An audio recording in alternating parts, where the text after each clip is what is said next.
But आज की तारीख में अगर आप भारतीय जनता पार्टी या दक्षिण पंथ के किसी भी व्यक्ति से बात करें तो वो 400 से कम सीट की तो बात ही नहीं करता है। वो तो कहता है हमने तो टारगेट सेट कर दिया, अब तो हम चुनाव लड़े ना लड़े हम आराम से आसानी से जीत जाएंगे। सभा क्या इतना आसान है? क्या ये जो नैरेटिव बिल्ड करने की कोशिश की जा रही है, क्या ये इस नैरेटिव में दम है या नहीं दम है, या 272 के भी लाले पड़ने वाले सभा?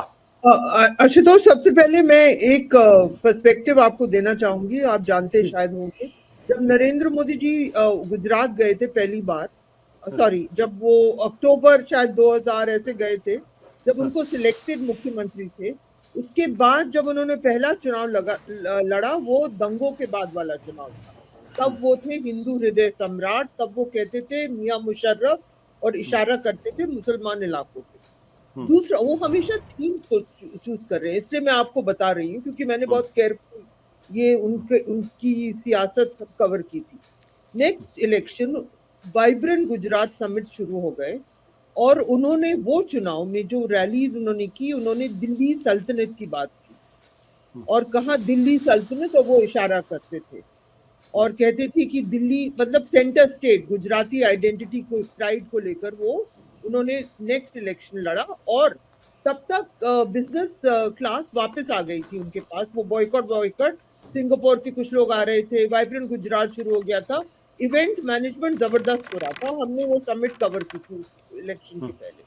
नेक्स्ट इलेक्शन, लास्ट इलेक्शन 2012, उन्होंने एक नया थीम निकाला और वो था, और तब तक उन्होंने कभी कांग्रेस माधव सिंह सोलंकी का रिकॉर्ड नहीं ब्रेक किया था, जो कांग्रेस के के जमाने का रिकॉर्ड।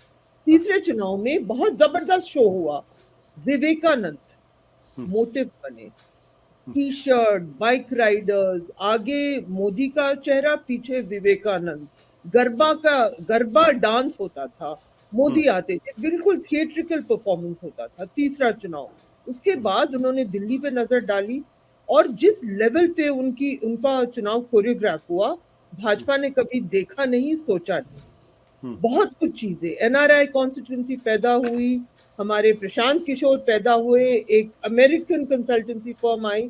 इस तरह का माइक्रो मैनेजमेंट कभी हिंदुस्तान में हुआ नहीं, और डेटा भी हमें बताता है कि वो चुनाव हिंदुस्तान का उस दौर में सबसे महंगा चुनाव हुआ।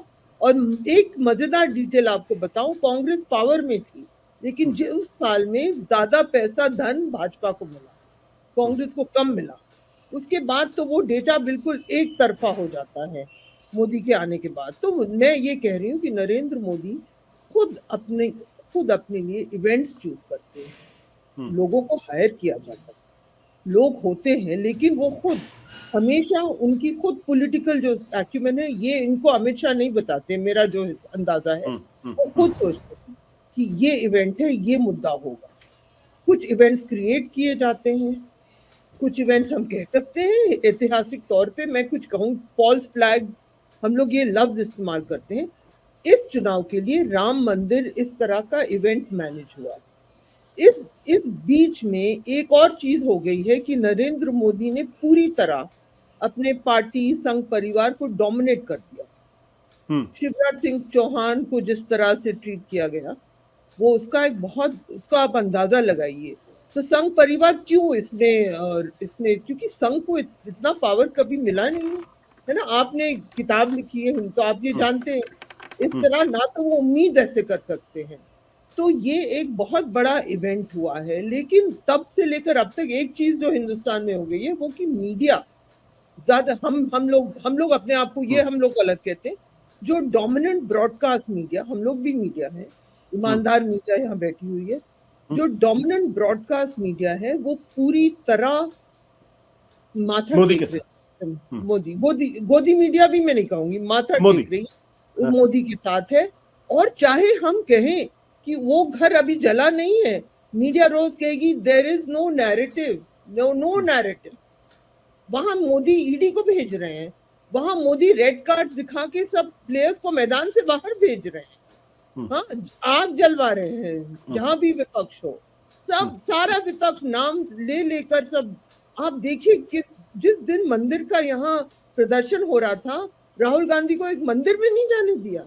हमें शर्म आनी चाहिए किसी भी भगवान के घर में किसी को आपने मना किया, जहां तक मैं समझती हूँ, लेकिन किसी ने वो मुद्दा नहीं उठाया सिर्फ। और वहां पे क्या था अयोध्या में, हाँ शानदार दृश्य था, और वहां कैपिटल थे, इंडस्ट्रियलिस्ट थे, फिल्म स्टार थे, लेकिन ये तो मैंने असेस, लेकिन एक मैस मोबिलाइजेशन प्रोग्राम हुआ। और हम जैसे आप शहर में, हमारे खुद दिल्ली शहर में बहुत सारे लोग आस्था की तरफ, वो ये नहीं कि उन्होंने लोगों को मोबिलाइज किया है, क्योंकि एक टेक्नोलॉजी बताती है कि यही है धर्म, यही है मुल्क, यही है वो है व्हाट्सएप, और वो है ये सब चलता जा रहा है। हम लोग पूरा हम लोग ये जो नया जनरेशन जो बना है अब, कि ये कहना कि सिर्फ उन्होंने एक दृश्य किया और लोग उसमें इन्वॉल्व नहीं थे, ये भी गलत होगा। लेकिन ये कहना बिल्कुल गलत नहीं है कि ये मेगा स्पेक्टिकल है ना। तो ये सब, और वो इवेंट्स हमेशा, मैं गुजरात की उनके इतिहास के बारे में मैंने बात की, तब से मैंने कवर किया, तब तो मैं डेली कवर करती थी पार्टी को। आपको लगता है कि इसका फायदा होगा चुनाव में? देखिए, मुझे अभी तक लग रहा है कि हमें ये जो साइकॉप्स जो होते हैं ना, साइकोलॉजिकल गेम, वो तो बहुत जबरदस्त तरीके से मीडिया के थ्रू, बीजेपी, संघ परिवार, और शायद कुछ लोग मानते भी ऐसा है कि सब खत्म हो गए हैं, और उनको खत्म भी किया जा रहा है। ये नहीं कि किसी हर पार्टी के पीछे पड़ी हुई है ईडी, और धन तो बीजेपी का बढ़ता जा रहा है। 99% इलेक्टोरल बॉन्ड्स, 87, सब कुछ उन्हीं के पास है। बाकी सबके पीछे वो इन्फोर्समेंट एजेंसी लगी हुई है। ये तो सच्चाई है हमारे मुल्क की, ये है। और उसके बाद, और एक और चीज हम भूल नहीं सकते कि 146 एमपीज ना, कितने क्या नंबर थे, उनको आपने सस्पेंड किया था।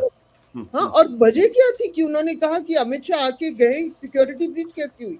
तो ये कहाँ, हमारा लोकतंत्र कहाँ पहुंच गया? सत्य हिंदी का ऐप डाउनलोड करें गूगल प्ले स्टोर पर।